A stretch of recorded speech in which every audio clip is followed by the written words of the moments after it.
morning, everyone. Thank you so much for joining us. Billy Bob here. I've got a full round table. We've got Ben in Hungary, Leo in Berlin, and Carlo in Washington, D.C. Thank you guys all for joining us. Billy Bob in California, East Coast and I'm West Coast. in California. I couldn't do this. We couldn't do this without each other. So I just want to appreciate you guys for joining me. Leo's here a lot. Carlo, Ben, you guys are here every day. I appreciate that. So we titled our show "Western War and Eastern Peace." And to me, that's just these are the choices for humanity.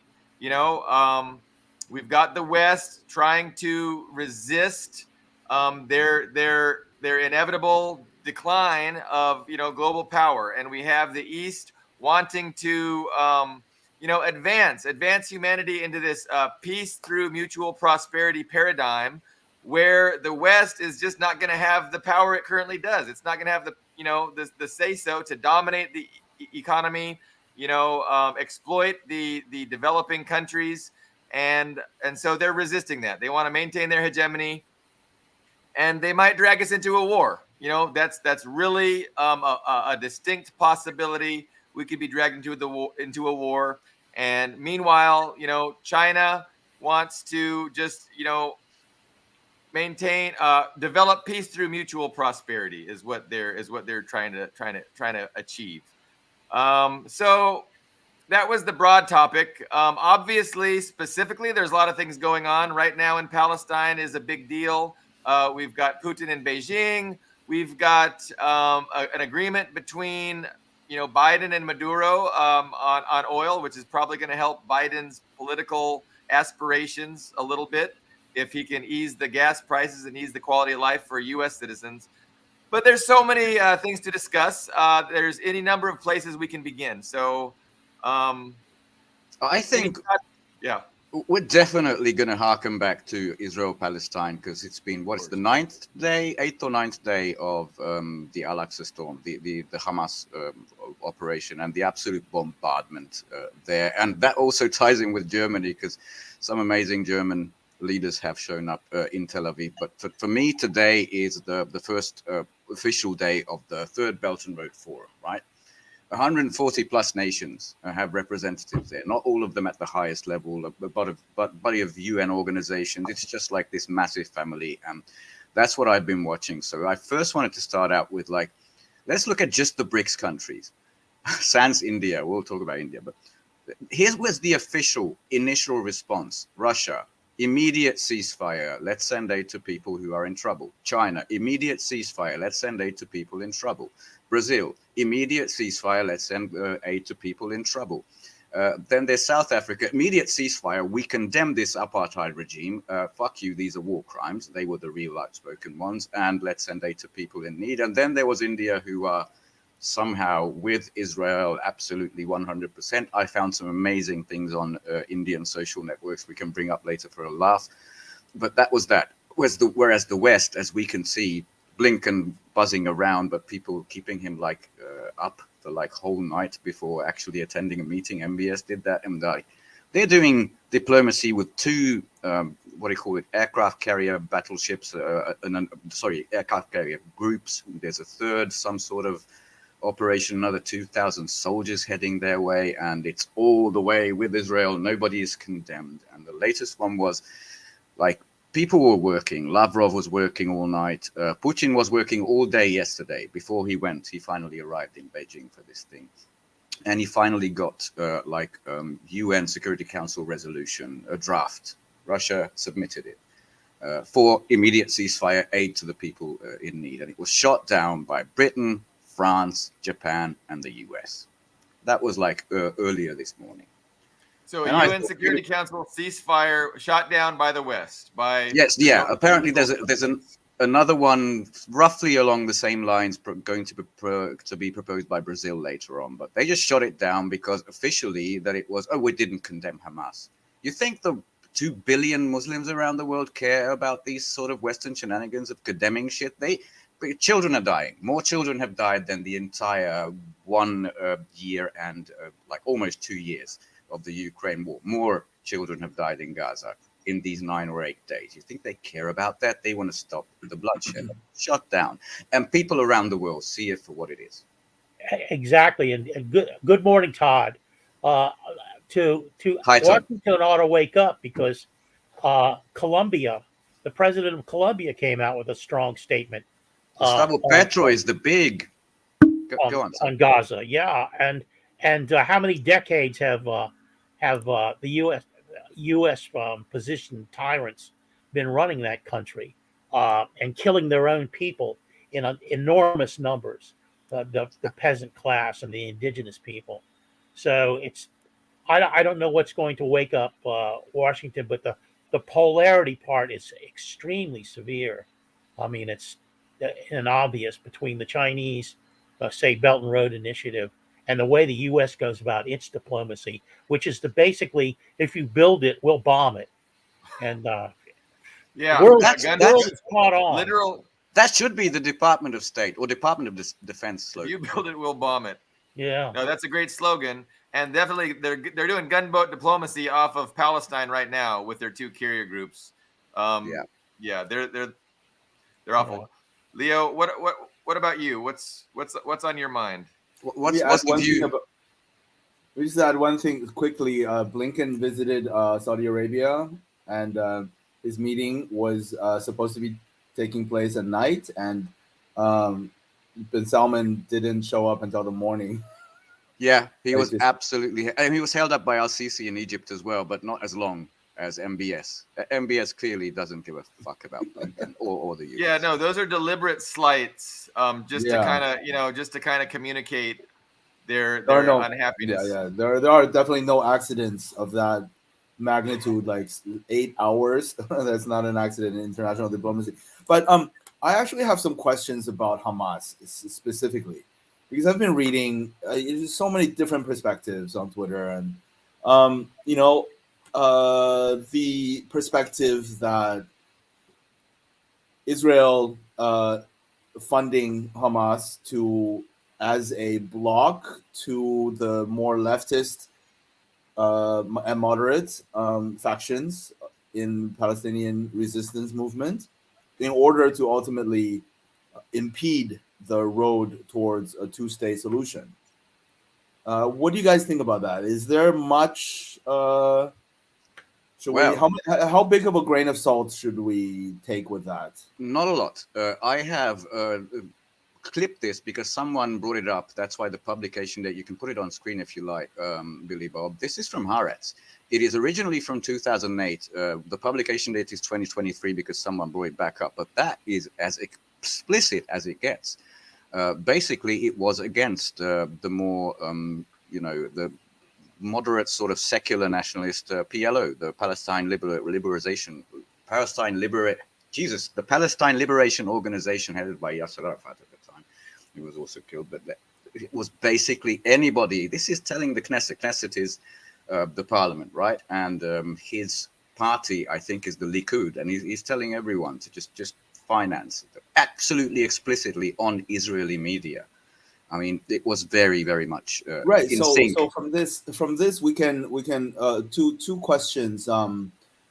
Is it also possible? Is it too paranoid or giving Netanyahu, I like to call him, too much credit to say that this could be a psyop as well, or it could be to delegitimize Hamas and to delegitimize the more militant?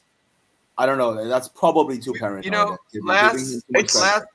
Last show with John, we touched on this diversity of opinion regarding Hamas I missed the that Western one. left. Sorry.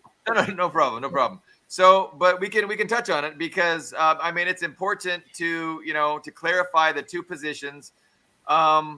So one position is that Hamas is very similar to ISIS and Al Qaeda, and Hamas actually sided with ISIS and Al Qaeda during the attack against Syria, the Syrian civil war. And so now we're thinking that Hamas is still working with the West.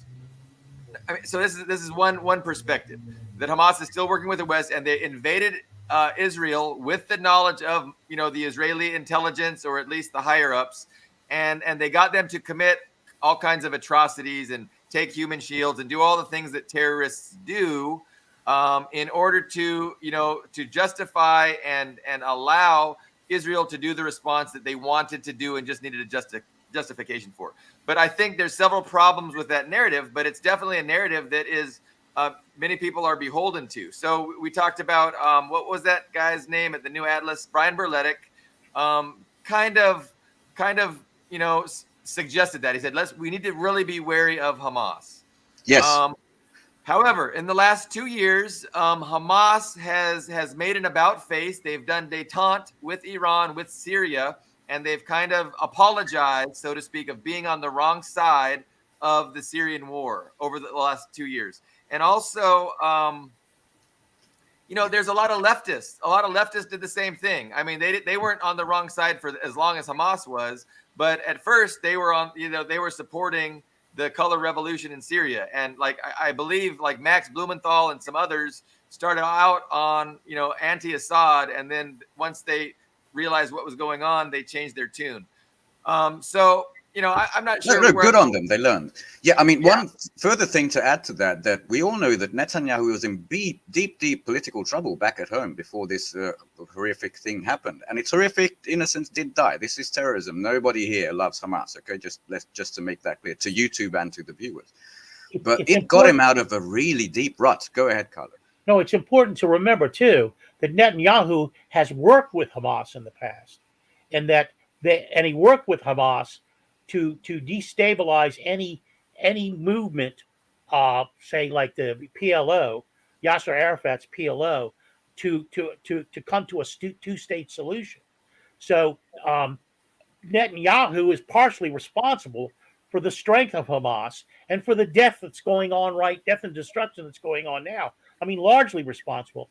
It was Netanyahu's rhetoric and powerful rhetoric that was behind the assassination of Yitzhak Rabin. So Netanyahu bears a great responsibility for the deaths on both sides right now, on the Israeli side and on the Palestinian side. And of course, anyway, and yet he's in power and feted by the West still. I mean, so it's just an abomination. So it seems that if the initial attack by Hamas was allowed to happen or engineered by Israel in order to save Netanyahu's political career or to justify a military incursion into Gaza from the IDF, it has probably backfired, no? Because I just saw a poll from Jerusalem Times that 86% of Israelis blamed the Netanyahu administration for what happened, for what is happening right now. Yeah, and that's newer. Even on the day of the attack, the main op-ed on Haaretz was Netanyahu is fully responsible for everything that happened here because of his intolerance towards Palestinians in Israel. And that's why I don't think it was planned. I mean, that's why I kind of reject that idea that it was that Israel facilitated it or at least knew about it and just let it happen. I reject that. I think it was a tactical victory for Hamas, and it's just they're waging asymmetric war and they were extremely successful. Now there's the question of atrocities, right? So we ought to condemn atrocities, we ought to condemn the killing of innocent people, but at the same time, who is really responsible for that? I mean, can you just blame Hamas for committing atrocities? I mean, they have atrocities committed against them every day for the last 75 years. And so it's just natural. Not just Hamas, the Palestinian people who are not equal to Hamas. Yeah. So it doesn't make any sense to confuse the context and to pretend that in a vacuum, for no reason at all, Hamas just all of a sudden started doing atrocities. No, it's the expected reprisal of a people who have been in a concentration camp for 75 years. If they get a chance, they're going to lash out and attack in the same way that they're always under attack. So it's not to support it and it's not to condone it, but it's to understand that's the reality. Okay, let's talk a little bit about what happened ever since the dawn of I think it's now universally agreed that it's the Al-Aqsa flood. But before that, Leo, go ahead. Just a quote by Nelson Mandela that it is the occupying apartheid states that shapes the form that the conflict takes place. Absolutely. They decide because when all roads to any kind of negotiation are blocked, the Yeah. only path left is violence, and that's all I wanted to add. I Yeah, think and I just want we brought up Norman Finkelstein exactly in the same context. yeah, great guy. Yeah. I just wanted to add, where do people think these young Hamas fighters came from? They came from the wombs of women in Gaza. I mean, there's a process that ended up that put them in the position that they were in. The one of the masterminds, supposedly this DF or DF, however you pronounce it, he lost an arm and a leg, and family members. To I mean, this is a long history, a whole process. They didn't just come out whole cloth. Yeah. Yeah, I mean, anyway, I just want Of too course, the obvious. Western media wants to pretend Right. that it's all happening all of a sudden in a vacuum. There's no context at all. It's just crazy terrorists being terrorists. But Ben, you were saying something. let's see how things have changed, because ever since this began, here's what I fucking condemn. The Israeli government said you have to evacuate the northern part of the Gaza Strip and go south. That's about 1.1 million people, half of people there, 60% 18 and under children. And then you have to do it in 24 hours. The UN condemned that. The rest of them, you have to escape through the Rafah crossing, the one that goes to the Sinai Peninsula in Egypt. Then they bombed it, okay? And then they bombed the evacuating, what do you call them, refugees, and then they bombed these are all evidence. Like video is all over the place. The emergency crews who showed up to try to save them. They're bombing hospitals. They're bombing UN schools. It's just carpet bombing that has gone on nonstop. Yesterday at 9 a.m. Sorry, not yesterday, Monday. Well, yeah, yesterday was Monday, 9 a.m. Israeli time. There was supposed to be some kind of ceasefire to let Americans out. That was exclusive.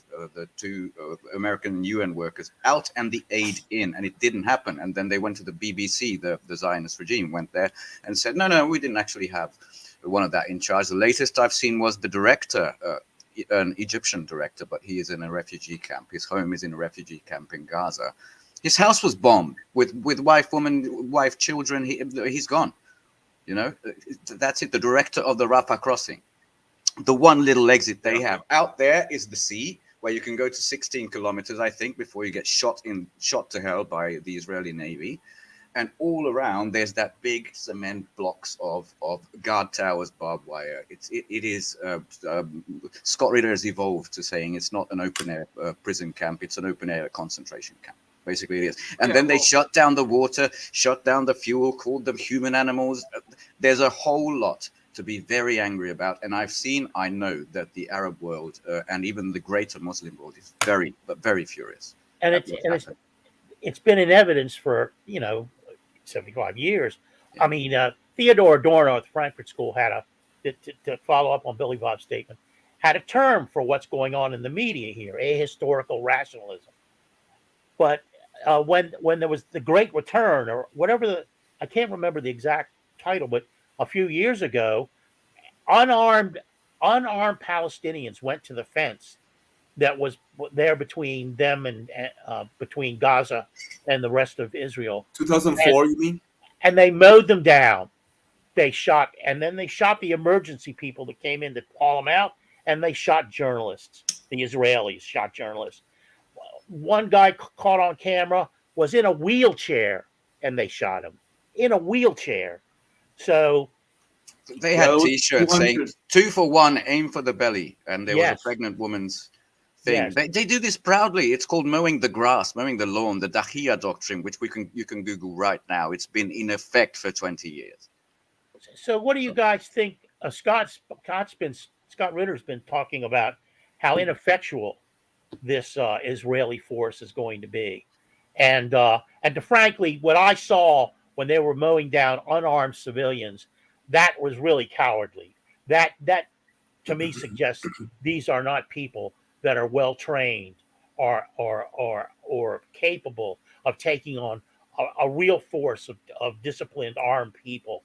So It's certainly I tend plausible. to agree with Scott.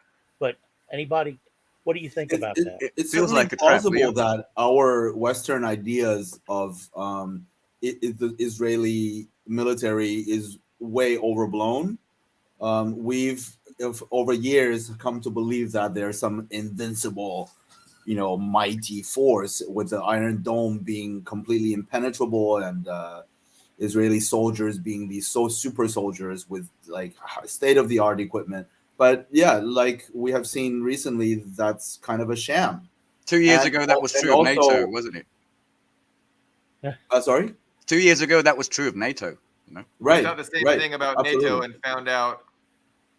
And yeah, I think they're being exposed. I think that's why there's a delay, right? They keep delaying the invasion of Gaza for two reasons. I think they were legitimately caught off guard by this Hamas attack. They were not prepared to do what was necessary. And like Scott said when he was here, like it takes a lot of training and planning to do something like that, and they don't have the force for it, and they haven't implemented any plans, to accomplish that. So that's why they keep delaying. And also, I mean, I hear different things, and it's hard to find out. It's hard to know for sure what is true and what is false. But Hezbollah and Iran, I've heard both said if there is a land invasion of Gaza, that they're going to have to intervene. Yeah. To what scale, I don't know. But I mean, you hear that. So you wonder, is Israel? I think there's a lot of discussion going on behind the scenes, because I really don't think Israel wants to escalate. They want to save face, but they don't want to escalate. And they're in a tough spot because Iran and Hezbollah, kind of have a veto over that. And they can save face to a certain extent, but they're not going to be able to go into Gaza and not have a bloodbath, a bloodbath for themselves, really, because that's what would happen. And on the other side, there was a huge backtracking, but I'll say it after Leo. Go. just quickly on the other side, it's very plausible, it's believable that our idea of the strength of Hamas and Hezbollah is Inflated? Deflated. Is extremely we've underestimated here in the West. Of course, they, picture them, we have, or at least I have over the years have this idea that they're just a bunch of ragtag, extremists. But Hezbollah has just announced that they have 100,000 very well-trained soldiers ready to jump into the fray should a ground invasion of Gaza take place. Huge missile arsenal, and they have trained for this. 4 ground invasions, which is difficult. If you ask the Russians about Bakhmut, which is now Artyomovsk, or Mariupol, the Azovstal siege, that takes a warrior. It's difficult stuff. Just look at how Gaza, it will be building to building, horrible stuff. And and it was 6 or 7 years ago, even withstanding our Western, impression of this, 6 or 7 years ago, Hezbollah already kicked Israel's ass. They did. That's right. Yeah. I mean, what would they do did today? it when they had 6,000 soldiers instead of 100,000, and they had like 15,000 missiles instead of 250,000 missiles. What about Biden? So if you're Joe Biden, you've got an election coming up. Do you really want Iran to enter this? Is now the time that you want to have a big Middle East war where the shipment of oil stops, where Iran cannot get their oil onto the global market? So I think Biden is not happy about this timing, and I think he's working behind the scenes to try and figure something out, and that's why Blinken's there. But they're trying to figure something out, and again, they don't hold the cards. They're going to have to cut deals with Hezbollah, with Iran, and that's going to give them a sense. I think that's going to cut them down a notch, and they're not going to have this hubris that they probably had a couple weeks ago, and it'll be great. So let's see what Ben has here. I'm asking, should I push that play button? Because 60 Minutes is very notorious for copyright strikes, and this whole show might be copyright stricken. So I might just describe it or just read it, because you know who we are? We're the United States of America, for God's sake. We're the most powerful nation in the history of the world. And then he went on to, we can support Israel and Ukraine and our international security policy, what do you call it? Whatever he said. Anyway, is what he likes to say. So I'm not. That's the brave face. He's putting on for the public, but behind the scenes, He knows that's not true. Yeah, this was Um, before he announced he's going to Israel for this solidarity visit, which I really enjoyed that Zelensky also offered. And he said, Yeah, no, it's not the right time. I'm going to this stop chess sharing beating, because I don't want to tempt. Yeah. this chess beating is more telling than anything else. I mean, it's just So are the aircraft carriers. This is not diplomacy. This is not engaging with the different sides and trying to bring peace and settle the conflict.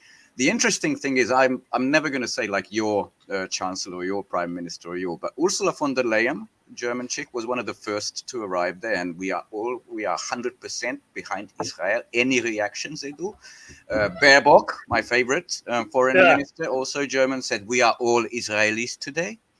And after Ursula said that, there was an outrage. The Politico ran an article saying that the diplomats in the EU are in an uproar against the witch, Ursula, because she overstepped. Borrell, who was in China talking to Wang Yi at the time, had to announce in one of these presses to say Ursula does not speak for the EU. I mean, how bad do you have to screw up to do that?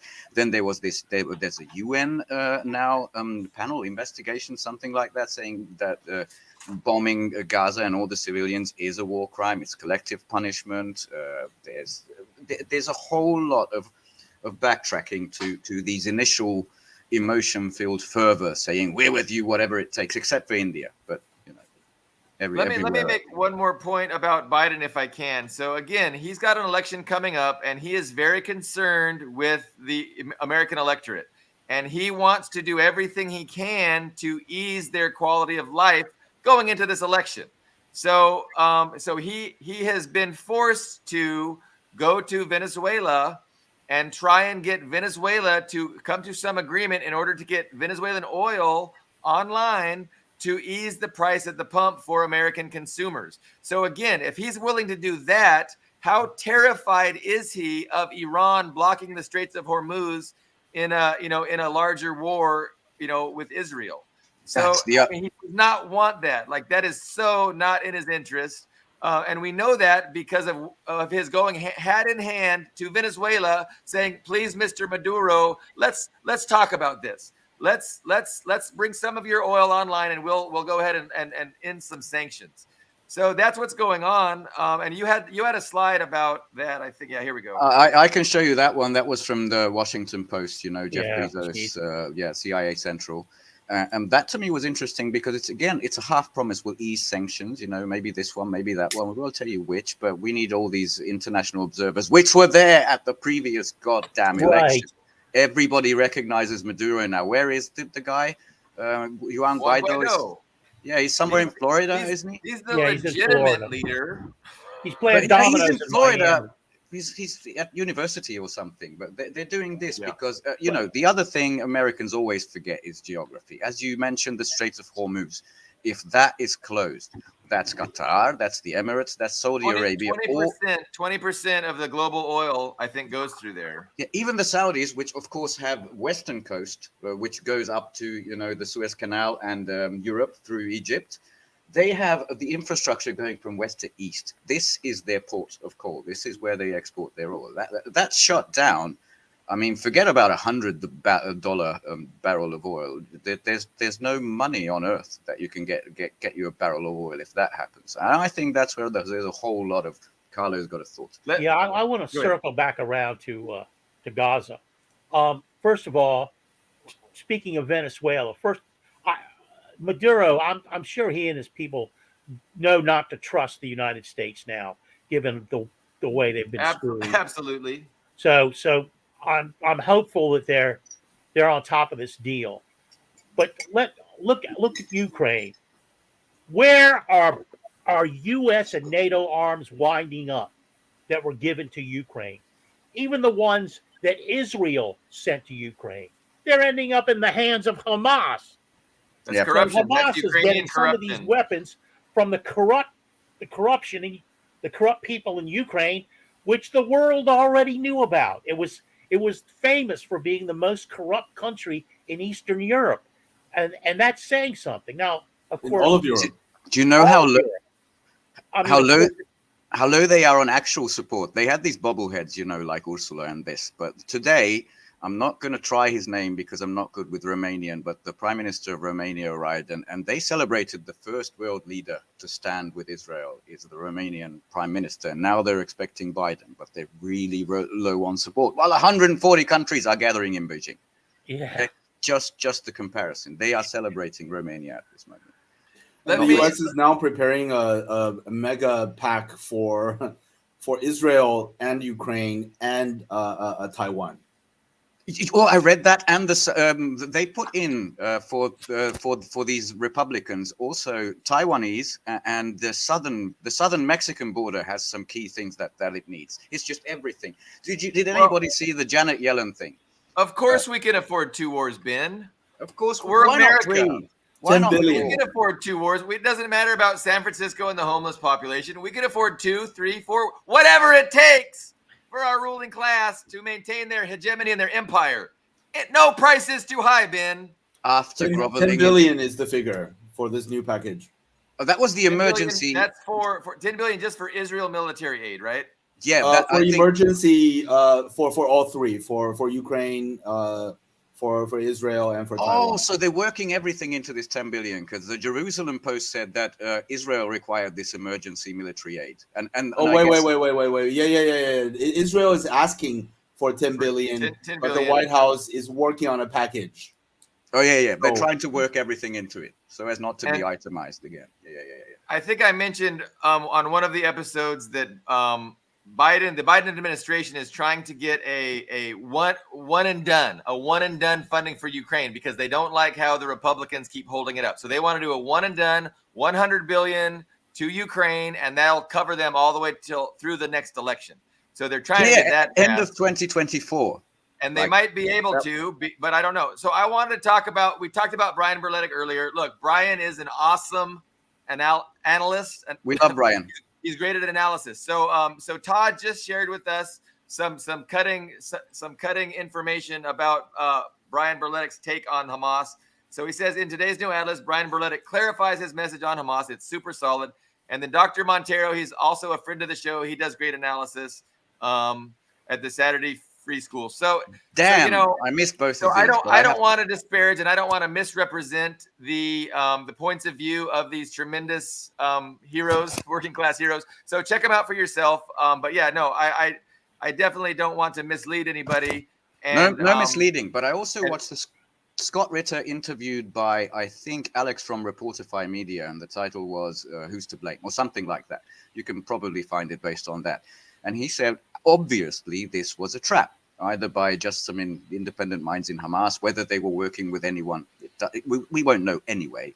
It was obviously a trap to get them into this really bloodthirsty response that they have displayed for the entire world to see. It doesn't matter what, the Euractiv or Euronews or the Washington Post or the New York Times says. Most of the world is fully aware of this barbaric response, and it's turned public opinion like 180, not 360 degrees. As well, I mean, Putin was referred to the ICC for saving children from a war zone. Meanwhile, Netanyahu is just indiscriminately killing 1,000 children so far, and nobody in the West cares.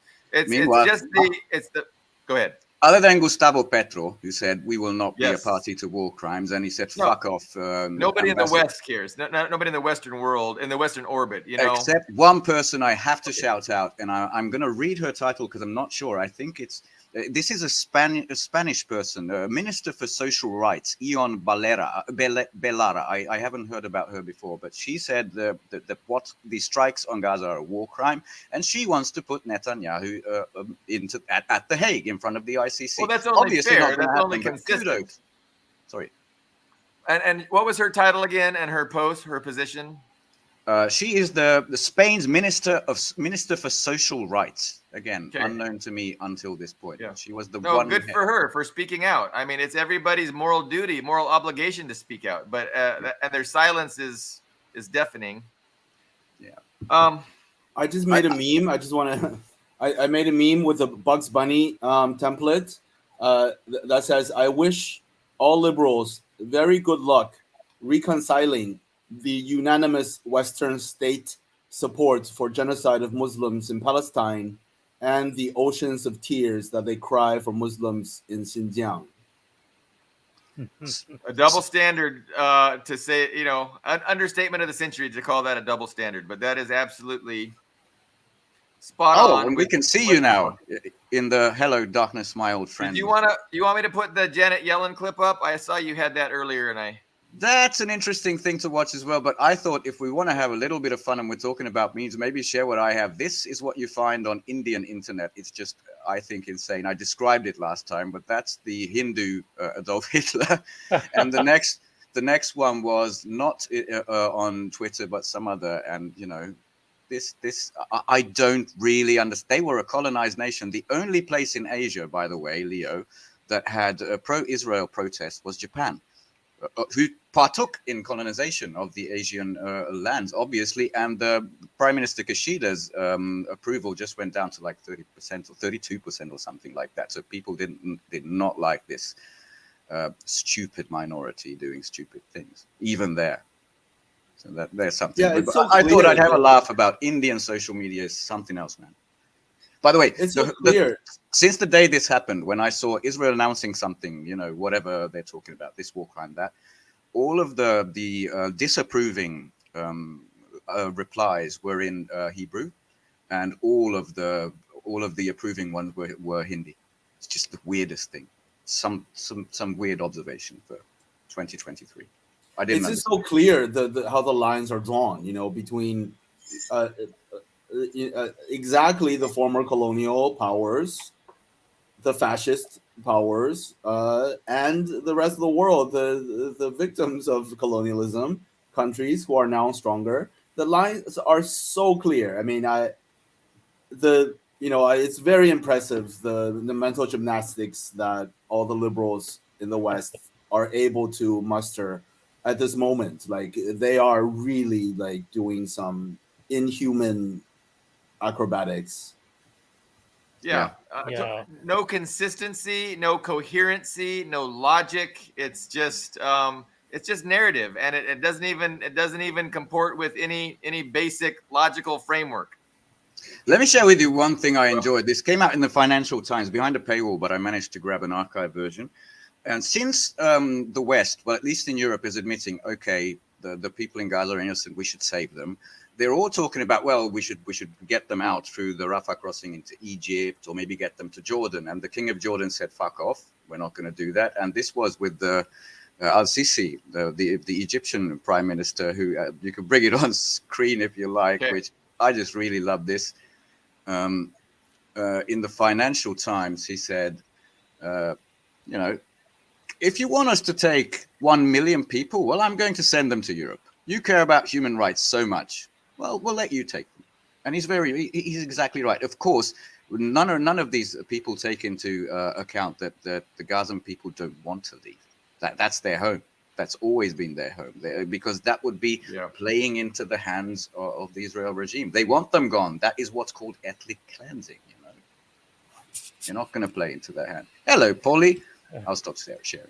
So there's several hot spots we're keeping our eye on. Of course, in Ukraine, Russia seems to be really dominating the battlefield.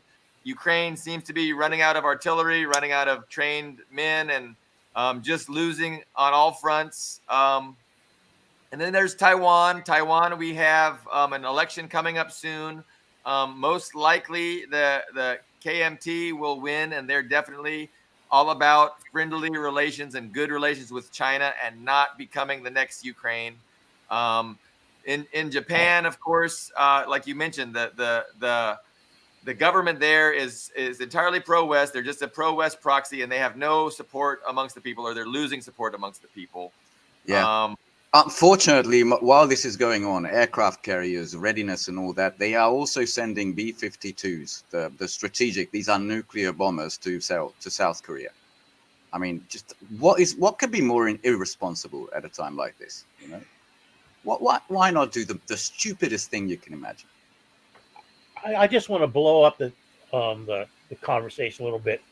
Behind all of this is this deep-seated notion of Western white supremacy, and it's being shattered And one of the most interesting ways I see of it being shattered is going back to Gaza, is the fact that a bunch of the missiles that have fallen on Tel Aviv and the rest of Israel not only were had origins in Israel through Ukraine and its corruption, but were refurbished from missiles um, formerly fired into Gaza by Israel. So That I too, think and from Afghanistan, left in Afghanistan by the US. That's the other yeah, source. it's I think what's happening here is this notion of Western white supremacy is being shattered, and that's going to be really hard for white people in the Well, West to that's take. You're definitely funny, Paulie. It's hard enough on the domestic front for them to believe that African Americans can do anything that a white Americans can do, and they shatter that myth and African Americans shatter that myth every day, but the U.S. still works really hard to maintain it. Um, it's one of the so, fundamental ideologies of Western imperialism is definitely white supremacism. Can I add to that? Because I watched, Yes. you know, this guy, Professor Danny Shaw. He's very active in South America. He speaks perfect Spanish, but the American accent he's got is something I don't know where, but it's so unique. Do you know Is he him? the bald guy? Bald guy, yeah. Yes. In a special way. I want to add that when we talk about white supremacy, I just recently understood this about Carlo and Billy Bob. It's not about being lily white like I am. My basic color is pale blue. I have to be in the sun for a week to be white. Okay, we are talking about the mentality, which is what the Portuguese had when going to South America, which is what Japan had when slaughtering half of China, which is, you know, it really isn't the classical color thing. It is about this colonial, I am better, I'm going to bring civilization, and it doesn't matter if I have to kill half of you to achieve it. You know, that's what we're talking about. yes. Yeah, of course. And Danny Shaw said this very well. It never. I mean, in some spheres, the colorism it plays more of a role.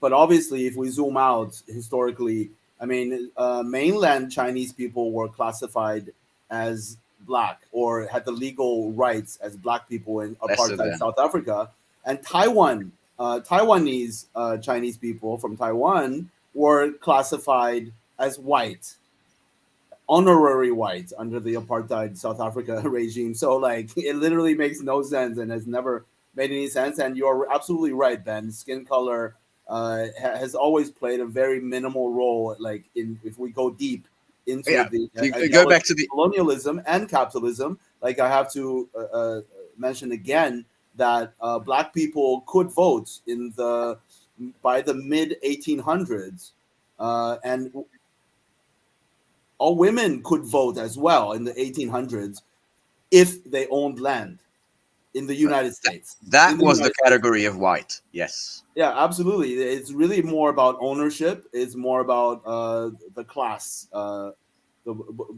bourgeoisie had all of the rights. So, but at the same time, you know, in some situations or in some spheres, colorism does play a large role as well. I mean, historically, Southern politicians in the United States would tell white people when they were running for office, at least you're not black. You have the rights of white people, whereas, you know, we're going to keep lynching blacks as much as we want to, as Yeah. much as our bloodlust suggests we want to. That's So, what they but told the Irish. there are those. Yeah, I mean, Irish were the aspects. first That functionally black, I guess. I mean, the Irish people are pale, ginger, freckled, you know, the absolute utter white. But functionally, they were the first blacks, the first colony of. Well, Yeah.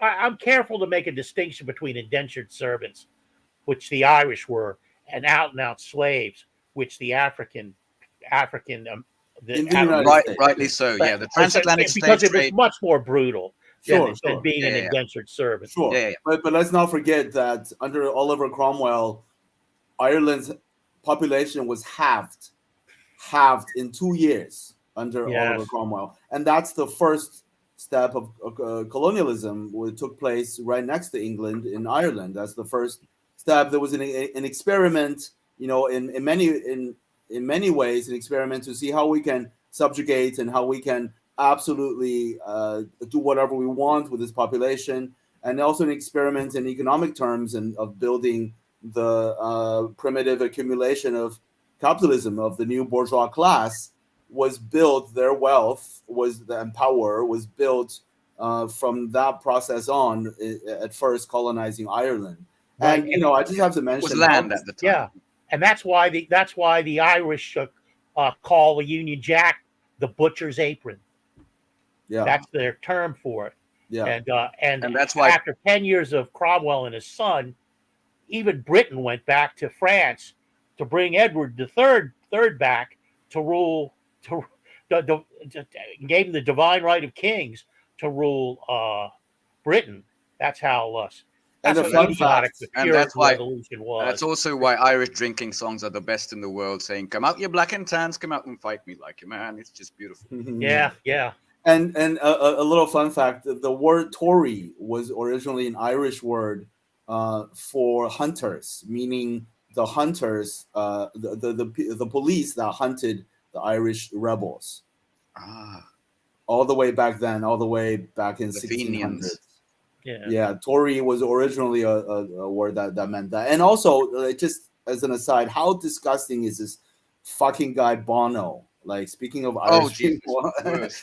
he said some shit about like we are losing our souls if we don't support Israel. Yeah. Like, dude, Two He weeks lost his soul a ago, he long was time all ago. over Ukraine, right? Two Yeah, of weeks course. ago, he was Of the course. absolute Ukraine man, next to Mark Hamill. Obviously, these are the two that flipped immediately to Israel. So I think it's I think what we're all saying here, I mean, what I would say here, I should say that, is that the ethos of the ruling Western Empire is not white supremacy, and it's not Christianity. So if they have a bias, if they have one principle, it's to maintain their share of wealth, power, and privilege. But to do that, they engage in racism and they promote racism. And That's not to division say of that all they're not kinds. racist. Of course, they're racists, but that's not their motivating. That's not their motivating force. They exploit racism because it benefits their material interests, and it's their material interests that is their number one principle. But yeah, who suffers when they want to divide a society of working class people along the lines of race and religion? Who suffers? It's the minorities that suffer, because they whip up the ignorant working class people into a legitimate feeling of racism, and there's a lot of white racists that are a problem. And, Yeah, and that absolutely. mentality, that ideology is a problem, but it's being inculcated from people who don't necessarily agree with it. They don't really care. They just want to maintain their power. I don't know. I think that's kind of important to say. I'm not sure if you guys even agree. No, I think we I do. absolutely agree. I think I do, But yeah. I would just add and deepen that a little bit. They didn't merely use racism; they invented the very concept of race, Fair. which is Yeah. which is very different from that of ethnicity and culture. And Well- racism. We have to make this a very important point. Racism is very different from xenophobia, and very different from ethnocentricity, right? Xenophobia and ethnocentricity has existed for millennia. The feeling of our culture is the best. Come on, everybody thinks their food, their recipes are the best. Like, everybody thinks their men and women are the most beautiful. Like, that's kind of natural. Like, the word for every, for themselves, of every ethnic, of every indigenous group in the world is the people, some version of the people. Like, every indigenous people thought of themselves as kind of the center of the universe. And that's But ethnocentricity. there's a That's huge ethnocentricity, and xenophobia is the little bit of fear of people that are different, the people that Yeah. smell. Okay, but let me different. So I'm just making a point that racism is different. It's related to these concepts, but it is a much more poisonous and toxic concept based on the pseudoscience of skin color determining Pseudoscience. your genetic superiority. Like, the ancients, maybe made fun of each other for their spices and the way they smell, but they did not dehumanize them, and They they didn't did say not genetically I'm superior and genetically exactly. you're inferior. They did not That's have just the this way it idea is. that these people are subhuman because they eat curry or like because Yeah. they whatever, or because of skin color. Like That's in interesting. Rome, No, there were that's a great point. But in Vin Rome really there did. were African kings in Rome. I want to bring in the opposite because I'm glad that you went on to the word people, because the Chinese people are not one people. If you look at all the distinct groupings, they're all the people, but they're all Chinese. Russia did the same. I mean, a Chechen looks very, very different from somewhere in the eastern Siberian region. There's many, many multiple languages and people. But what they did throughout the years was they unified. S.L. Canton made this point about language and sort of a central unifying government, which they achieved. Europe never achieved. During the medieval ages, we were always at each other's throats. And even right here, or the Balkans, you can toss a stone and there'll be two peoples who hate each other because we allowed this shit to tear each other up, to tear us apart. We really, really did. And I wish that's what the Middle East, to my mind, in the long run, let's say 20, 30 years, I think that's what they're doing. They're healing this thing. They are becoming different peoples of the same sort of civilization. Let's call it that, because Putin made a big point at the Valdai Forum saying the civilizational states are the future. And I think that sort of healing is what's needed all around the world. I mean, China and Russia are just benchmarks in this. There are border towns, in China with the Russian restaurants, lots of Russian people going across, exactly the same the other way around. And obviously there's Russian people with the Asiatic eyes. There's very, very Mongolid Russians. There's very Uralic Chinese as well. And they won't let the West exclusively use this against them, use this to separate them, to divide them. That's and the West that is their one of the major strategies is to focus on this idea of ethnic identity, and you are this and they are that, and you should have your own, like that's their whole strategy of decolonizing Russia, which is very trendy now in Europe.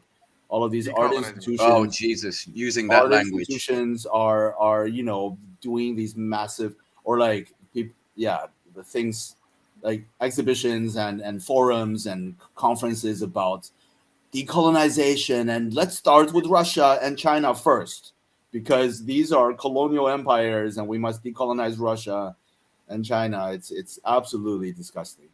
And I'd like to point out once again, Zionism, just like Nazism, was predicated. It was predicated fundamentally on this pseudo-scientific idea of intractable genetic differences that makes it impossible for these two groups to assimilate.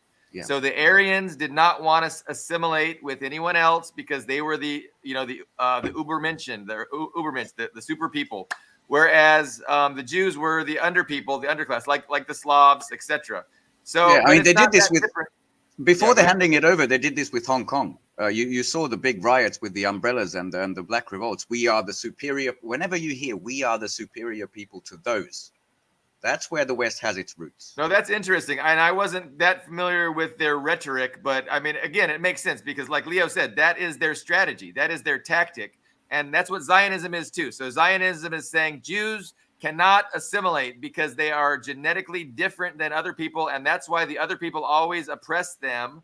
And so we need our own, our own homeland, our own state. And so, unfortunately, they tried to make their own state in a place that was 95% non-Jewish. So again, you needed, terrorism, ethnic cleansing, and land theft to make Zionism a reality. And to maintain that reality, you also need to continue the terrorism, ethnic cleansing, and land theft. But Zionism was declared by the UN as a racist ideology for several years, for a very long time. It was understood. It was no different than apartheid South Africa. It's based on racism, and racism is not scientific, and racism is reprehensible. But that's what Zionism is. Sorry, YouTube, it's the fucking truth.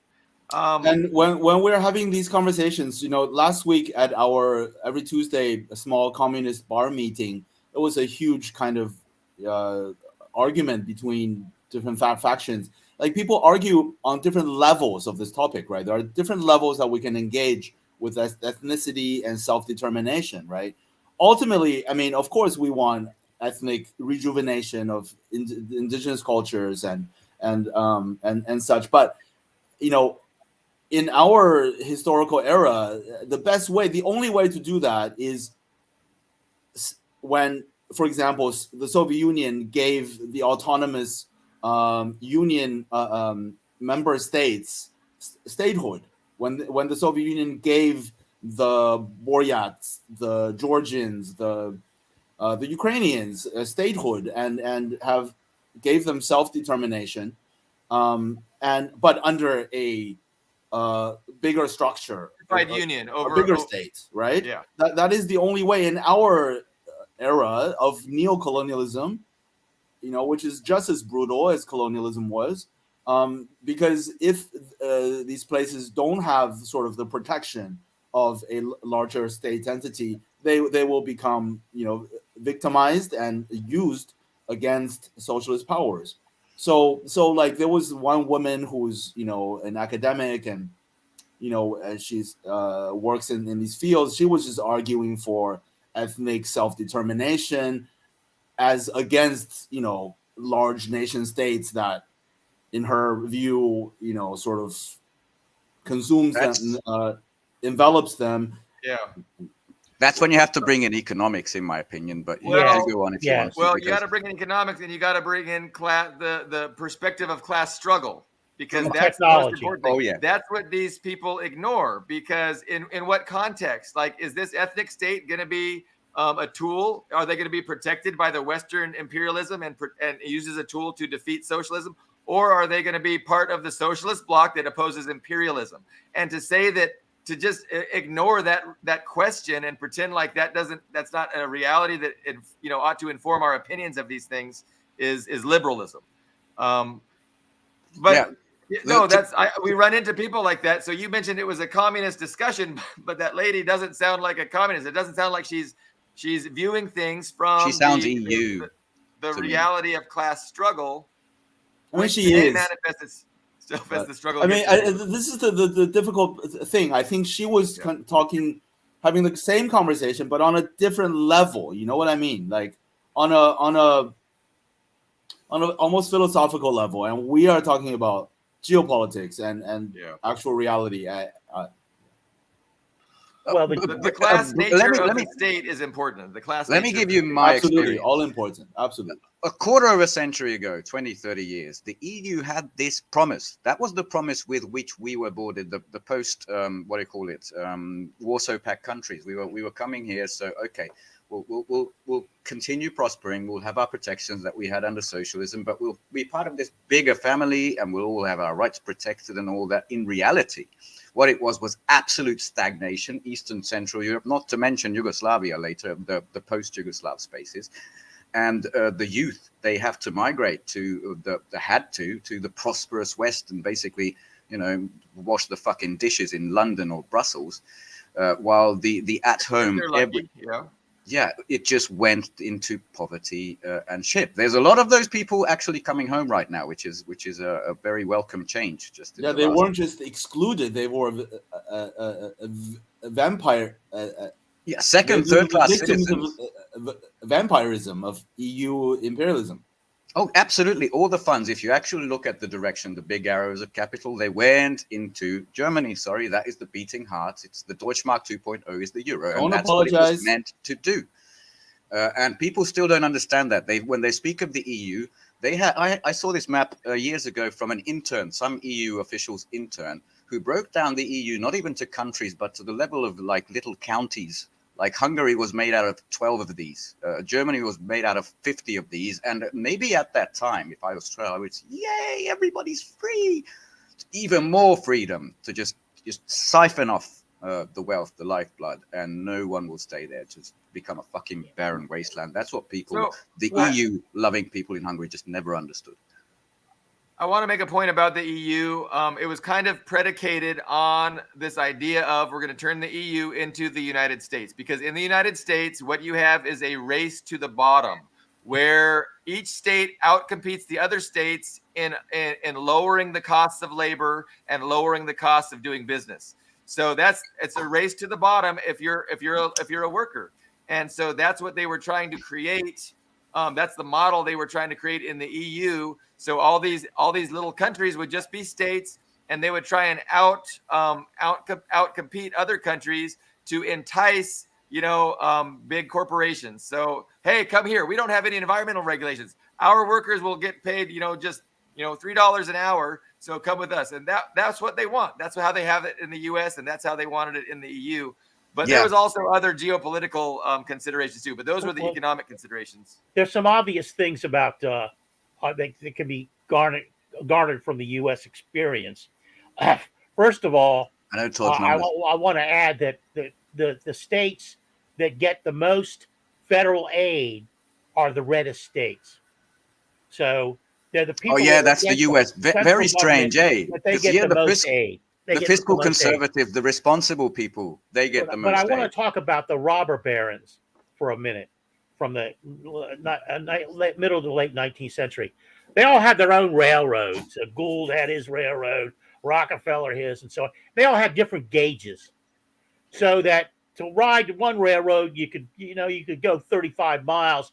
Then you had to get off the train and get on another robber baron's railroad. There was a different gauge, but science conquered that.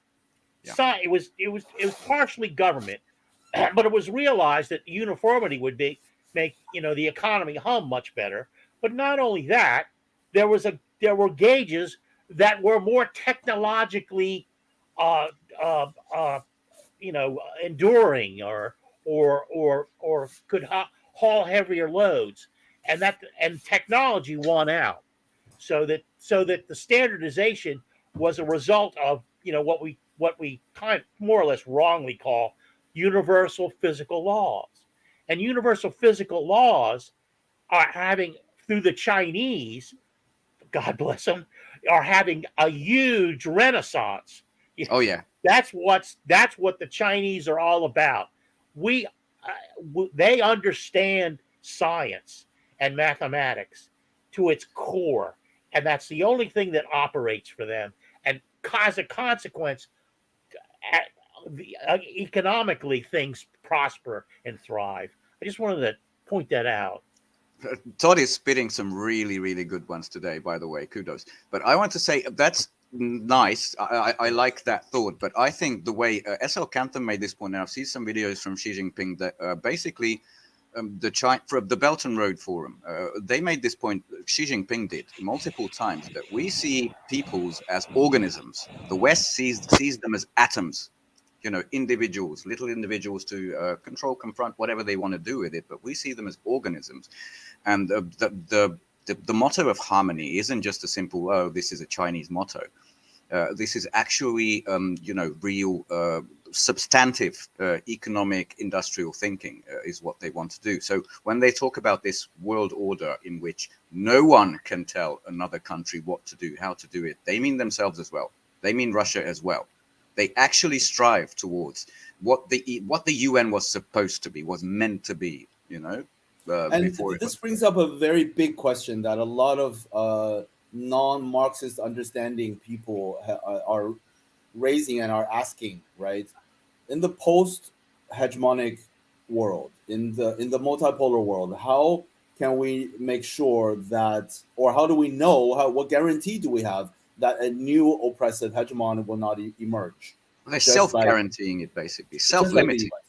And my response is that if you understand that the only blocks to the road to socialism, which is internationalism, socialism and internationalism, has been imperialism.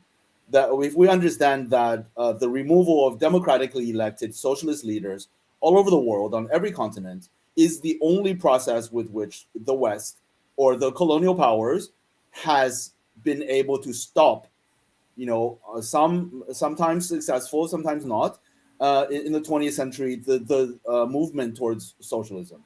And so I would say absolutely that once US, UK, Western hegemony ends, all of the nations will sooner or later gravitate towards socialism. This is a historical reality that we must understand completely, because imperialism and capitalism are not just two sides of the same coin. They are exactly the same thing. One is on an international level and one is on a national level, right? It's the final stage of one cannot exist without the other. Without the genocide of the Irish and the Indians and the Africans and the Chinese, colonialism and capitalism empires could not have become so powerful. And without this, a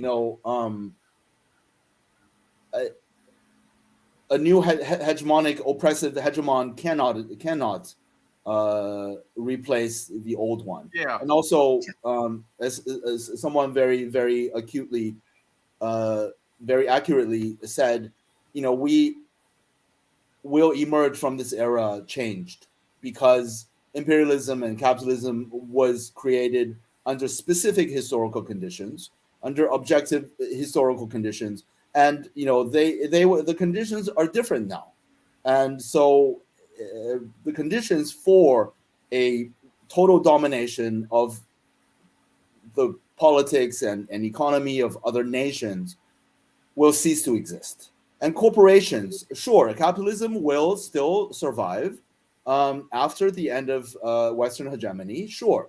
But these corporations, they monopolize certain parts of the market, sure. But their ability to launch coups, their ability to remove and install leaders in other countries. Where does that come from? That comes from soft power, the information sphere, and that is what's most been weakened. But sorry, Leo, you were on a. I'm sorry. Yeah, their ability to intimidate via armies, their ability to impose sanctions on non-obedient countries, would not exist. Like international corporations, there might be some unfair trade that still goes on, but imperialism will end. And this comes back to the nature of the state. If you have a corporation in a state that's run by a party of the workers, they're not going to be able to lobby the state to sanction or to build an army to attack some other country to, kill their working class to benefit a corporation. That's just not going to happen. But absolutely. My response to that question would be, imagine yourself being a liberal and saying, well, I don't want to defeat imperialism because you can't guarantee me that something bad might happen in the future. Well, guess what, motherfucker? Something bad might happen in the future. That's fucking life. There's no fucking guarantees, but we still need to fucking improve this place. And it's a vast improvement getting rid of Western imperialism. So don't make the perfect the enemy of improvement, you stupid fuck. Sorry, I was having a lot of conversation. I'm going to show you something which I think both of these relate. So I'll start sharing some what do you call it? Share my screen with audio, because I've got 2 clips. So I'm going to go entire screen. This one, share system audio. This is a famous Serbian song, Far Away. And it's a Serbian song. It's enjoyed by President Vučić at the gala, at the dinner, at the Belt and Road Forum. Okay. So that's in China. It's a Serbian dance. Far Away is an ancient folk song. It's beautiful. It means the world to Serbian people. And this is the Russian people. Well, that's actually just Vladimir Putin coming in to meet Xi Jinping. And then the family photo comes near the end. Xi Jinping has the best hair. Yeah, man. And I'm going to pause it there. Pause it around here. Because as you see in the center up here, that's Vučić. And around here, that is Orban Viktor, the 2 European leaders who made it to this forum. The rest of Europe is just not here. They're not in any capacity. Now, recently, Russia has banned the Central European University, SEU, which is a Soros-funded big NGO, which we banned about 5 years ago, and all the EU liberal idiots were outraged. Freedom of speech, freedom of speech. Well, now you can have actual Hungarians actually talk about Hungarian stuff, and that is the only reason we could actually vote for this guy and make it to this forum and have opportunities with Vladimir Putin, like atomic energy, like infrastructure project with China, all of that, because we have to regain the information space. Canton always says this, that soft power, that is what the US is terrified of. If it loses that, if on Chinese social media there was this big alarming article somewhere, foreign interest or something, that most of Chinese media is pro-Palestine and against Israel, and they're not. It's not webbed with Google, Facebook, all of that stuff. They have their own. It's a very big lesson, I think, to the world that needs to be, I think, tidied up in order for you to actually make decisions in your own interest. And on your point that this is inevitably socialism, if the viewer is not socialist, I'll call on Michael Parenti. Don't call it socialism. Call it camels or window shades. I don't care. If the train is unified and the train connects to another country and we make stuff and they make stuff and therefore this village is growing, the children get fed and the next generation lives better, Absolutely. I'm for that. Okay. Absolutely. That's not what I meant to say earlier. Is that I'm just saying to people who are not. I'm just saying that this will pave the road. This will remove the blocks on the road to socialism, which Absolutely. is the natural flow of human development and history. Especially if we understand, which we do, hopefully, that all of the socialist countries in the 20th century did not fail; they were defeated. Yes. Right? All of them. They were defeated by a much more powerful, materially, technologically powerful colonial empires, which became powerful through the process of slavery and genocide and colonization. So without the Soviet Union, we can definitely say was defeated. I mean, Cuba struggles on, North Korea struggles on. They're definitely Yugoslavia temporarily was impaired because of the sanctions. Temporarily impaired. Cuba's not defeated. North Korea's not defeated. No. I mean, the ones that were defeated. The Soviet Union definitely did dismantle itself in a coup, and we have people to blame for that. Definitely, the West bears responsibility, and the fact that the quality of life isn't better in Cuba, in North Korea, in Venezuela, is a direct result of imperialism. Yes. So and there's no one size fits all. And basically 1930s Soviet Union, the mass industrialization, the amazing projects they did, the largest dam in the world, the electrification that is not what we need in 2023. It worked for that phase very well. Our material conditions are different. Exactly. The post-Khrushchev system, I love the Soviet Union, and I was basically a brother country to them until the 1990s. It didn't work. It got rigid. It couldn't change. The Chinese could. And that's where we are. I mean, it was exactly 15 years ago, 2008. It was Xi Jinping's first premiership when he announced the Belt and the Road. Separately, but basically became the Belt and Road Initiative. It's done more good to the world than the US ever did. And that is the trajectory of history. It's a very low bar, Ben. That's a very low bar. Okay, yeah, that's true. I was summarizing all the hot spots around the world, and I was actually going somewhere with that. Sorry. Everybody rudely interrupted me. That's okay.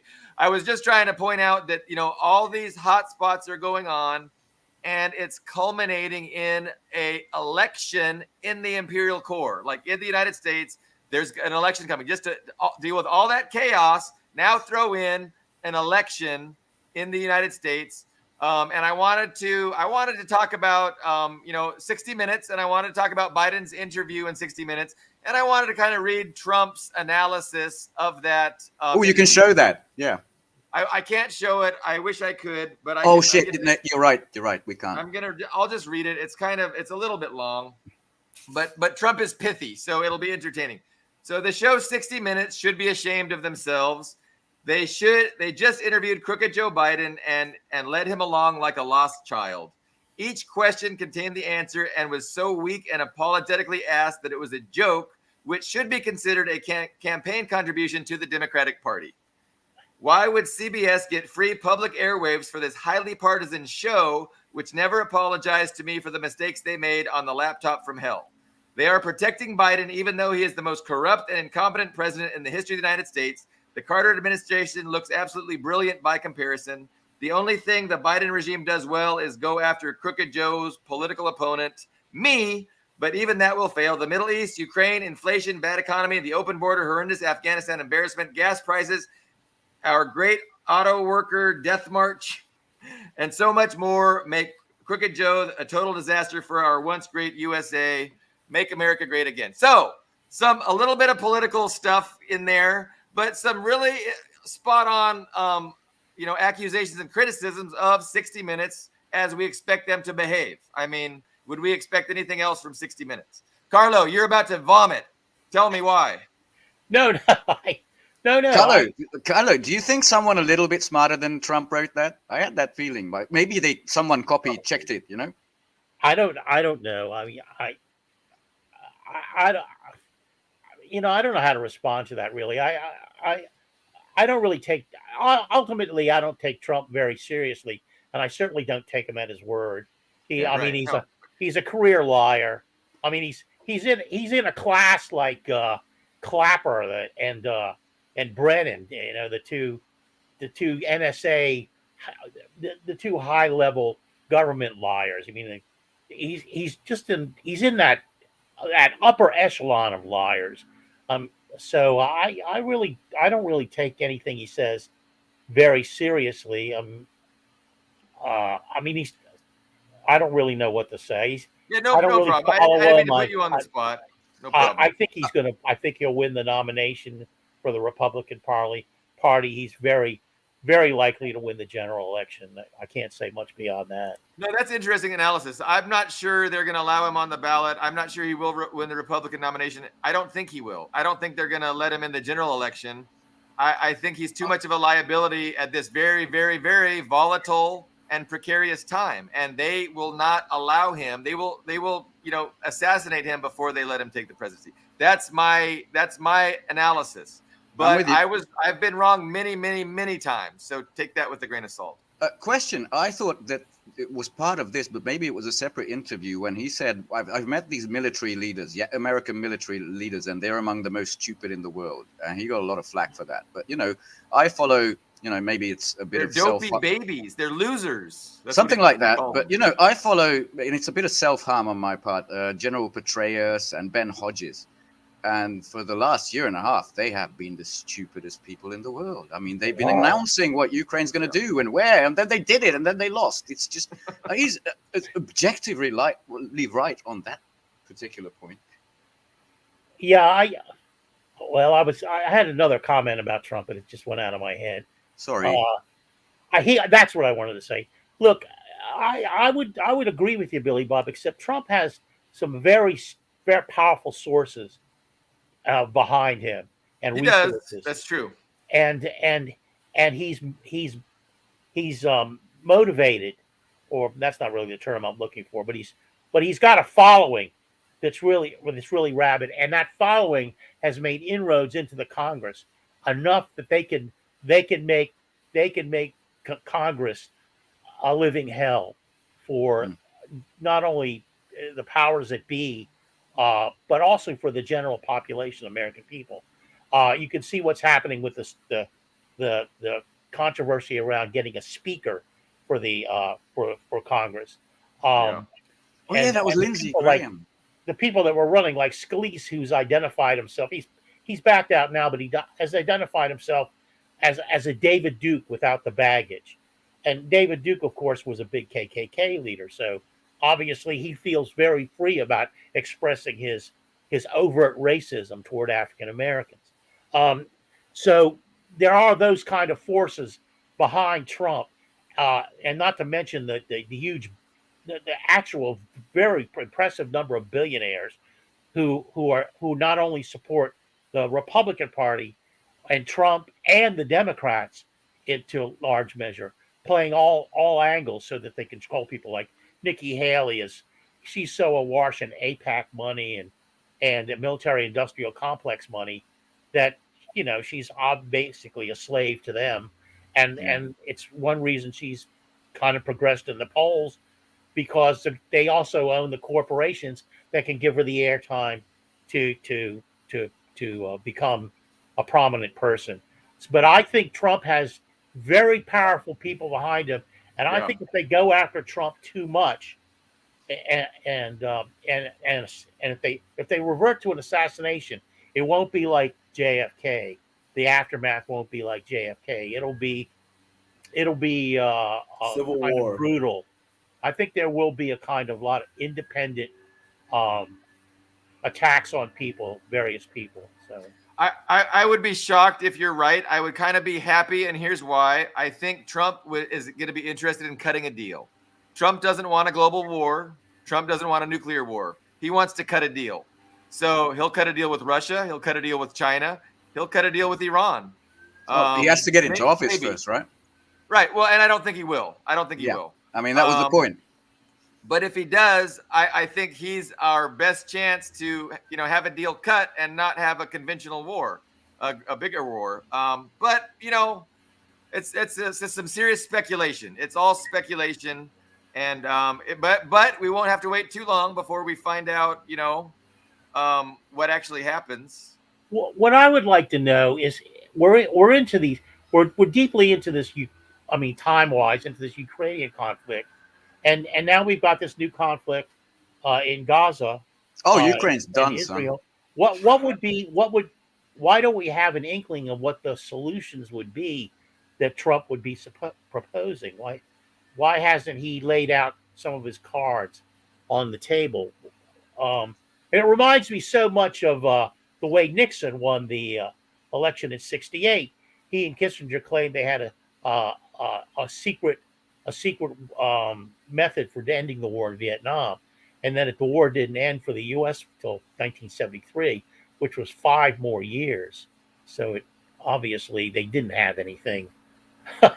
They didn't have anything on in mind at all. It was Yeah, well, basically a lie. Trump obviously wouldn't want anything publicized because he doesn't want to be criticized, right? But I think he's willing to make concessions, and of course, he can't say those concessions out loud. And he would, even during the negotiations. So let's suppose Trump became the president. He's in a room with Xi Jinping. He's going to make fucking concessions, and he's not going to want to talk about them because guess what? The liberals and the Democrats are going to attack him for making those concessions. That's just how Trump is. He's not going to talk about it. Yeah. But he'll go in the room and he'll fucking sign the shit. Well, Yeah, he's not a public thinker, but he is a deal maker. But I wanted to make the point that he doesn't have to solve Ukraine. Ukraine's solved, son. It's done. That's just there is no solution needed. Did you hear that Estonian news? There was this Baltic connector pipeline, a tiny pipeline between Finland and Estonia, and the latest was on Estonian news was there was a Chinese vessel in the vicinity when it broke. I can't wait for Estonia to blame China for their pipeline. That's how desperate they are. That's how they know that this Eastern theater is done, son. It's over. Is this a different pipeline, or is this the actual? Are we talking about Nord Stream? No. This is Baltic connector. This is a little free BCM thing that went. So they want to blame Finlay. China for that one. Yeah, apparently the most plausible one was some sort of anchor got hooked into it and it damaged it. But that's it. It wasn't an explosion. It wasn't anything like Nord Stream, which they are still silent about. But if Estonia wants to blame China now, they know this whole Eastern thing that we're going to be the new best buddies of the US and we're going to kill Russia. That's just done. It's over. Yeah. Sorry. Is that Guys, noise I have to bothering go. you guys? Oh, thanks for coming, Thank you, Leo. Leo. Yes, thanks, Leo. Thanks. Great fun as always. See you soon. Yes. I will Anytime. be listening still. All right. All right. Thank you very much, Leo. Okay. And I think they're going to cut a deal because I don't think war is in the interest. I think whoever's going to be the next president will cut a deal because they don't have any cards. There's no military option. And so I see peace and prosperity as our future. I think that Trump gives a little more chance of that compared to Nikki Haley, Graham, the establishment warhawks. Bomb them all, Nikki. But since they don't have any actual legitimate military options, I don't expect them to push it. They're going to talk tough. But no, I'm not a fan of Trump, and I shouldn't even start talking about how Trump is better than other people because they're why all did you bring him They're all up? crooks and criminals, like Carlos says, and I just know how that can be misrepresented. And people, anything nice you say about Trump, even if you think it's true, is going to be misrepresented as you support Trump. No, I wanted to say I appreciate you bringing up that quote. I mean, it's just since I don't have any commentary, it doesn't mean anything really. It's just, I, I, I don't know. I just don't, I don't believe the guy. I don't follow him very closely. Yeah, same. I wanted to You know, say I'm like Elon Musk. When he makes a good decision on behalf of non-censorship, I'm with him. But then he signs like a deal with the MIC, like, with the Pentagon, and then he does something shitty. And Trump to me is the same. But I'm looking at the world as it's increasingly irrelevant to me. Sorry, I know I'm in Europe. It's not irrelevant to you guys. Who's going to be elected in 2024? Because there's going to be real.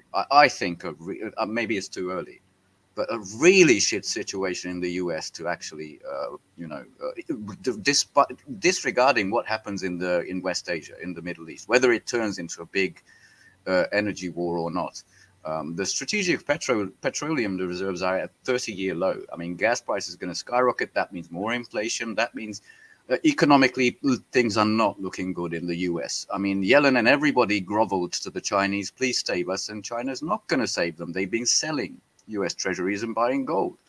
I mean, despite all this and everything They in the saved sanctions. them in 2008, and what was the thanks they got for that? Yeah, Bloomberg is one of the places where I read this headline that despite the sanctions and war and everything, China and Russia are putting the dollar in trouble. That was their phrasing. They're putting the dollar China's doing that. the dollar in trouble and the yuan and the ruble in a good place or something like that. I mean, sometimes they're being honest. I mean, I also watched but that's just usual. Another train crash somewhere or slide off the rails in the US. You guys probably see more of those than I do, but things are not looking good. Whoever inherits this is inheriting a basket of shit, and it's going to take who would want that radical, job? a Who would want to radical. preside over Imperial Decline? That's a tough. It's going to job take radical changes for people to actually live. it seems inevitable too. Yeah. And they're. I was watching one show.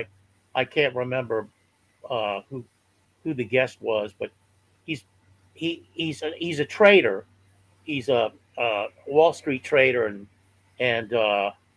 he was talking about another 2008 economic collapse, but even greater. And there's rumblings of that around. There are. Whether or not the U.S. economy can survive that, China really did help, and China was given thanks by the Fed. It wasn't Yellen, whoever it was in 2008, thanked China publicly for their support in shoring up the U.S. economy, the global economy, really. And then the regime change rhetoric continued apace. China's evil. They're a dictatorship. They're committing a genocide in Xinjiang. We got to just regime change them. And so that was their thanks. And so I'm not surprised that when Yellen asked for help again, they're a little bit less willing to help out. And remember, whatever happens, the Saudis, Egypt, I'm not going to list them all, but also the Emirates, they're a part of BRICS 11 from January the 1st, from the end of this year. They're already part of it. That means four new countries. There's 6 BRICS plus 6. I think there's also an African country and a Latin American country, but I didn't prepare the list today. So 6 total new members as of. All right, let's try this. There's Saudi Arabia, there's the Emirates, there's Egypt, there's not Tunisia, Ethiopia in Africa, and that was a real surprise to everyone. Argentina in South America, right. which is interesting because we have elections there, but it's going to be interesting. Poland, by the way, had some new elections. Anyway, I don't want to distract. That's people in the stupid Germany say oil doesn't matter, just stop oil. You've seen these. Well, we'll see how much it matters when it's all within the OPEC plus the BRICS control. That includes all the prices. That is why the Venezuela deal is trying to be struck, because Jesus, we need some anywhere. We don't care if it's a commie dictator. Right. This is their terms. And can you imagine if there's a war with Iran and Israel? The oil stops from the Middle East. Try not to. So they don't want that. There's no military option. These carrier strike groups are irrelevant. But any final thoughts, guys? It's 1 hour and 30 minutes in. We've been here a while. I don't know where I want to leave it. I'm going to continue looking at the Belt and Road Forum because it gives me a whole lot of hope. And the situation in West Asia, also known as the Middle East, it gives me sleepless nights. I really hope that it gets resolved without someone going poof.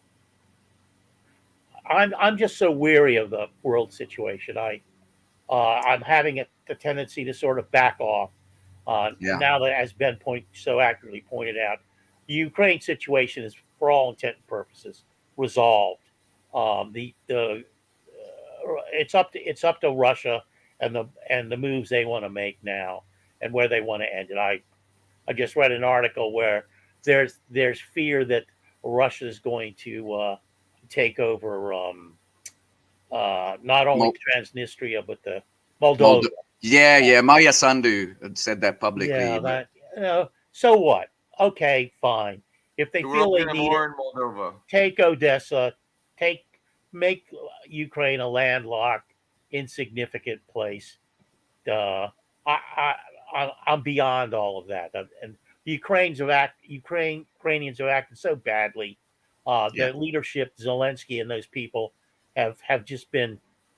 I'm just disgusted at that kind of pomp and circumstance that they bring to their their physical presence. I'm weary of that. The things going on in Israel and Gaza are just so disheartening to me yeah. because I've They been dishearten spending. and terrify me It's sometimes. been going on for 75 years, and I'm 75 years old.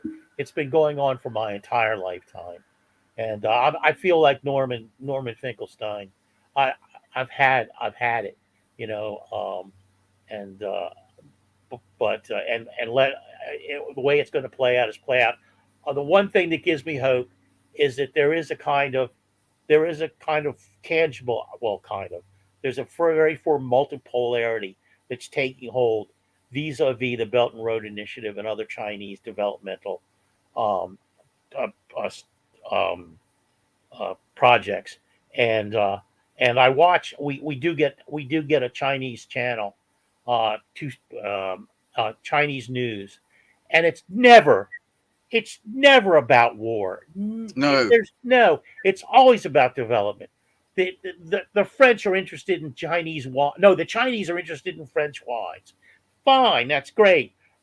There's a new a new high speed rail system that's just going in this one African country or another.